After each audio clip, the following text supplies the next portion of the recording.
నమస్తే అండి. నేను ఇక్కడ మలక్పేట్ బ్రాంచ్లో బ్రాంచ్ హెడ్ అండి. నా పేరు విజయలక్ష్మి. మీకు చాలా వీడియోస్ చూశారు కదా, నేను ఏదో ఒక చిన్న ఇన్ఫర్మేషన్ ఏఎంసీ గురించి, న్యూట్రిషన్ గురించి షేర్ చేస్తున్నాను కదా, అట్లానే ఈరోజు ఇంకొక చిన్న ఇంపార్టెంట్ అయిన విషయం షేర్ చేస్తున్నాను. ఇది మేము డెమోలకు వెళ్ళినప్పుడు, లేదు అంటే కస్టమర్స్ మా దగ్గరికి వచ్చినప్పుడు వాళ్ళు ఎక్స్ప్రెస్ చేస్తున్న డౌట్ అండి. ఆ డౌట్ మీ అందరికీ క్లారిటీ వస్తుందని నేను ఈ వీడియో చేస్తున్నాను. అందరు ఫస్ట్ ఏం అడుగుతున్నారంటే, స్టెయిన్లెస్ స్టీల్ మీవి కుక్వేర్ చాలా బాగుందండి, ఇది నికెల్ ఫ్రీనా అని అడుగుతున్నారు. నికెల్ మంచిది కాదు కదండి, నికెల్ ఫ్రీనా మీ కుక్వేర్ అని అడుగుతున్నారు. ఈ విషయం ఒకటి చెప్తానండి. స్టెయిన్లెస్ స్టీల్ డ్యూరబిలిటీ రావాలి, మన్నిక రావాలి, తుప్పు పట్టకుండా ఉండాలి, పాడవ్వకూడదు అని అంటే మాత్రం నికెల్ కంపల్సరీ ఉండాల్సిందే అండి. నికెల్ లేకపోతే ఆ మన్నిక రాదు. సో నికెల్ ఉంటే మరి ఫుడ్లో కలుస్తుందేమో అనుమానం కూడా వ్యక్తం చేస్తున్నారు. నికెల్ కలవదండి.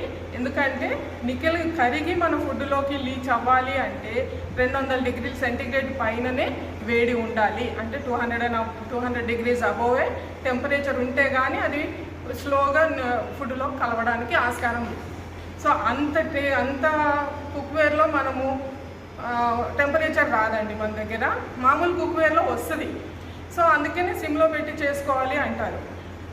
అంటే 100 దాటి ఇవ్వద్దు అంటారు. కాకపోతే మనకి అదృష్టం కొద్దీ మనకి మన ఏఎంసీ కుక్వేర్ ఎలా ఉంది అంటే టెంపరేచర్ కంట్రోల్ కుకింగ్ సిస్టమ్ అంటారు. అంటే టెంపరేచర్ని కంట్రోల్ చేస్తూ కుక్ చేస్తుంది అంటారు. ఎలా అంటే దాంట్లో ఇక్కడ చూడండి, దాని బేసే వచ్చేసి స్పెషల్ బేస్ అండి. ఇది అక్యుతమ్ బేస్ అంటారు. ఈ అక్యుతమ్ బేస్ ఏంటి అంటే హీట్ని తీసుకుంటుంది, చాలా హీట్ని తీసుకుంటుంది. కాకపోతే హీట్ని లోపల ఫుడ్కి ఎంత ఇస్తే కుక్ అవుతుందో అంత మాత్రమే లోపలికి డిస్ట్రిబ్యూట్ చేసి కుక్ చేస్తుంది. సో మనకి కింద హీట్ ఎక్కువ అవుతుంది, లోపల ఫుడ్ ఏమవుతుందన్న ప్రాబ్లం లేదు. అదే టెంపరేచర్ కంట్రోల్ సిస్టమ్. సో ఇది 98 డిగ్రీస్ దాటనివ్వదండి. ఆ లోపే మన ఫుడ్ కుక్ అయిపోతుంది. ఈ సిస్టమే అలా సైంటిఫిక్గా డిజైన్ చేశారు. సో ఈ ఏఎంసీలో అట్లాంటి ప్రాబ్లం ఏముండదు.